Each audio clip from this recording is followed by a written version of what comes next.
160쪽에 있습니다. 레위기 11장 1절부터 23절까지 말씀 우리 찾으셔서 한 절씩 교독하겠습니다. 제가 먼저 읽습니다. 레위기 11장 1절입니다.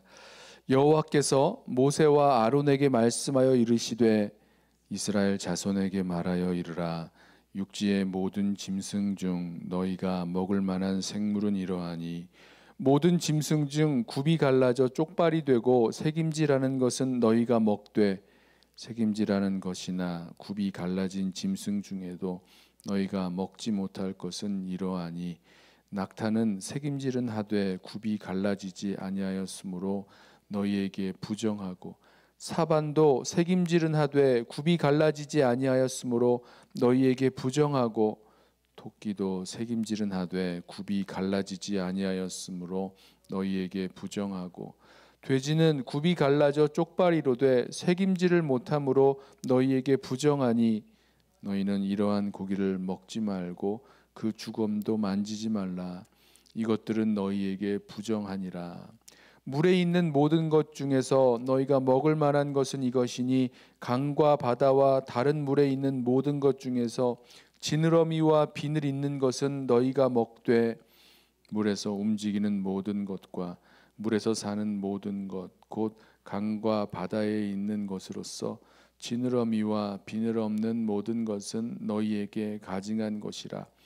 이들은 너희에게 가증한 것이니 너희는 그 고기를 먹지 말고 그 주검을 가증히 여기라. 수중 생물에 지느러미와 비늘 없는 것은 너희가 혐오할 것이니라. 새 중에 너희가 가증히 여길 것은 이것이라.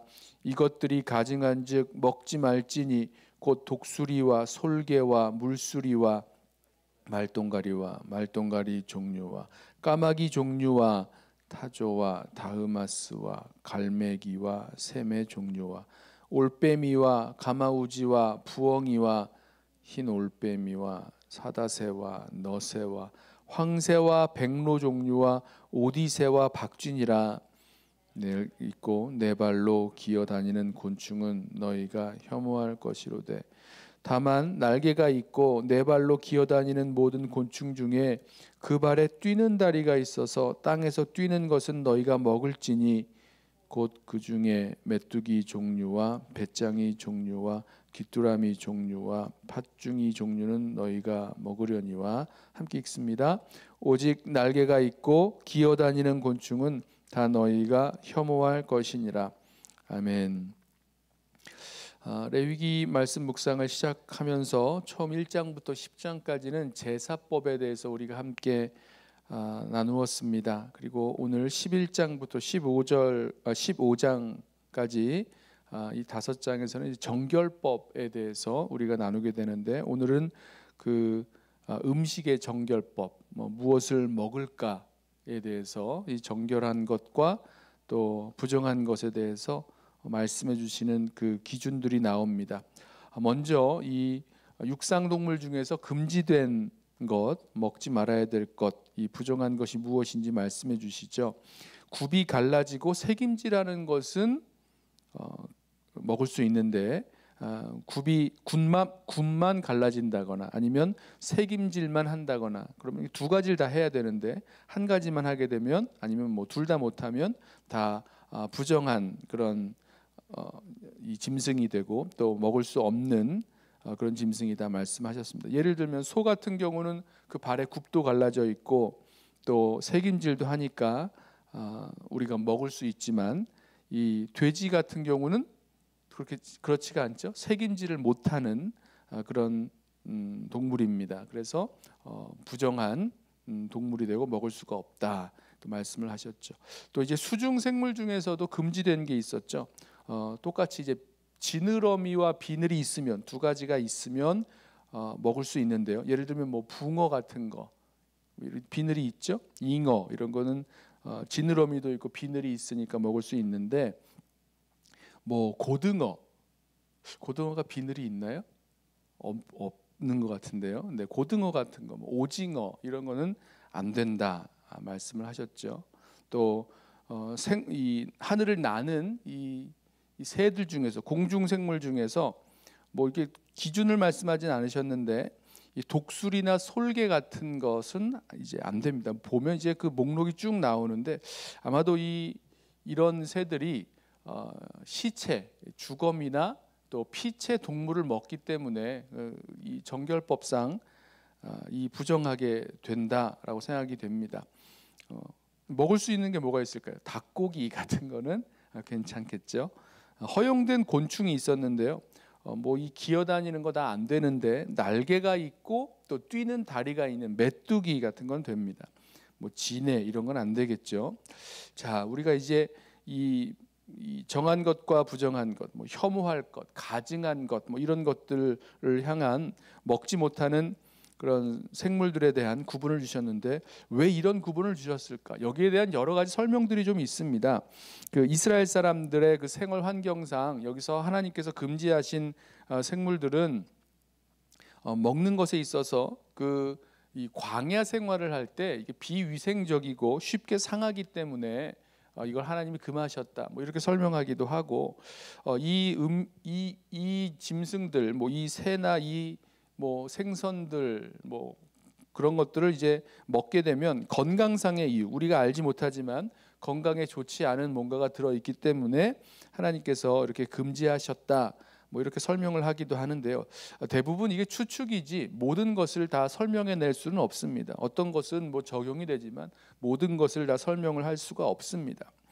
하지만 한 가지 분명한 것은 이스라엘 사람들에게 거룩한 나라, 제사장 나라, 거룩한 백성된 이스라엘 백성이 이 음식의 정결법을 통해서 일상생활에서도 그 거룩한 구별의 삶을 살아가야 한다라는 것을 분명히 매일 아침, 점심, 저녁 분명하게 일깨워주는 그런 역할을 했을 것입니다. 그러니까 구별 없이 살아가는 세상 사람들과는 다른 모습의 삶을 살아가는 구별된 거룩한 백성이라는 이스라엘 백성의 정체성을 분명하게 깨워주는 그런 역할을 했을 것입니다.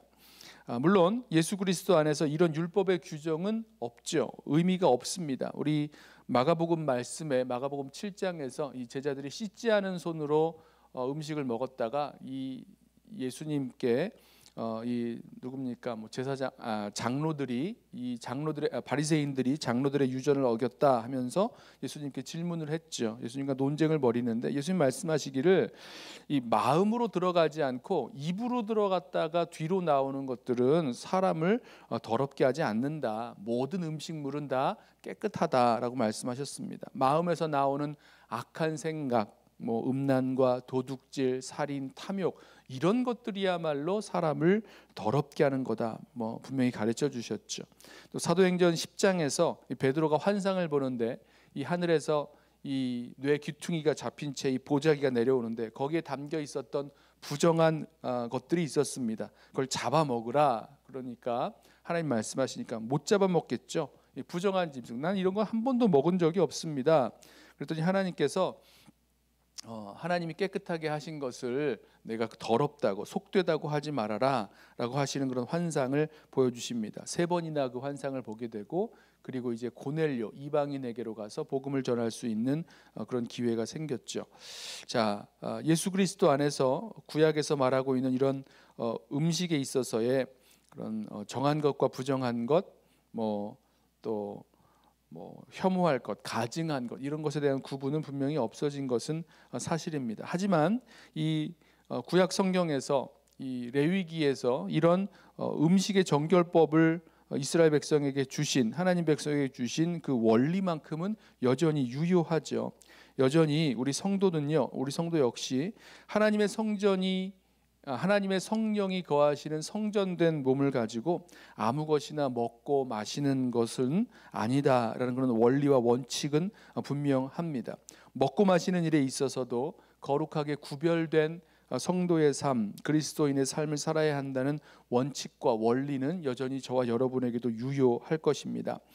무엇을 먹고 마시든지 하나님의 영광을 위해서 거룩한 선택을 해야 되는 것, 사도들을 통해서 우리들에게 가르쳐주고 있는 귀한 진리죠. 또 무엇을 먹고 마시든지 그것이 형제를 거리끼게 하는 것이 된다면 차라리 하지 않는 것이 낫다. 뭐 고기든 뭐 포도주든 나는 영원히 마시지 않겠노라라고 이야기했던 그런 말씀들도 기억이 납니다. 자, 저와 여러분 오늘 뭐 레위기 11장에 나오는 이 정결법, 음식의 정결법에 있어서 어떤 것은 되고 어떤 것은 되지 않는다. 뭐 이걸로 따지면 오늘 아침에 뭐 식사하실 때도 구분해서 못 먹을 게 참 많이 나올 것 같은데요. 그렇지 않죠. 자, 일상의 그럼에도 불구하고 오늘 우리 모든 일상의 모든 시간이 하나님 앞에서 거룩하게 구별된 성도의 삶, 그리스도인의 삶을 살 수 있도록 우리 자신을 좀 하나님 앞에 구별하여 올려드리고 또 분별하고 절제할 수 있는 저와 여러분 되기를 원합니다. 그래서 거룩하고 또 지혜로운 그런 성도의 삶 살아갈 수 있도록 우리의 삶 아주 일상적인 그런 모습에서도 하나님 앞에 거룩하게 구별하여 우리의 삶을 올려드릴 수 있는 저와 여러분 되시기를 예수님의 이름으로 부탁하며 축원합니다. 기도하겠습니다. 사랑하는 주님, 구약 성경에서 레위기에서 말씀하시는 그 정결법, 우리가 우리의 이 시대 속에서 잘 이해가 되지 않고 또 다 알지 못하는 그런 부분들이 여전히 남아 있지만 하나님께서 거룩한 백성, 제사장 나라 거룩한 백성 된 이스라엘 백성의 이 거룩한 삶을 살아갈 수 있도록 주신 그런 원리와 원칙인 줄로 우리가 알고 또 우리 심령 가운데 우리도 하나님의 성령이 거하시는 성전된 몸을 가지고 아무거나 또 내가 원하는 대로 먹고 마시고 취하는 삶 아니라 정말 구별되고 또 거룩한 삶을 살아갈 수 있는 그런 원리와 원칙 또 주님의 뜻 우리 붙들고 살아갈 수 있도록 우리 모두를 붙드시고 인도하여 주옵소서. 율법의 그런 속박에서는 자유롭되 우리의 삶 모든 것이 하나님의 영광을 위하여 거룩한 선택과 거룩한 결단들 또 절제하고 분별할 수 있는 우리 성도들의 삶 되도록 주님 역사하옵소서. 또 형제를 거리끼게 하는 것이 있다면 그 어떤 것도 내가 하지 않겠노라 고백하였던 이 바울의 고백처럼 우리도 하나님 앞에서 또 뿐만 아니라 우리 성도들 또 이웃 앞에서 정말 거리끼게 하는 일 없이 살아갈 수 있는 거룩한 성도의 삶 살아가게 하옵소서. 예수님의 이름으로 기도드리옵나이다. 아멘. 우리 이 시간에 오늘 주신 말씀 붙들고 기도하겠습니다.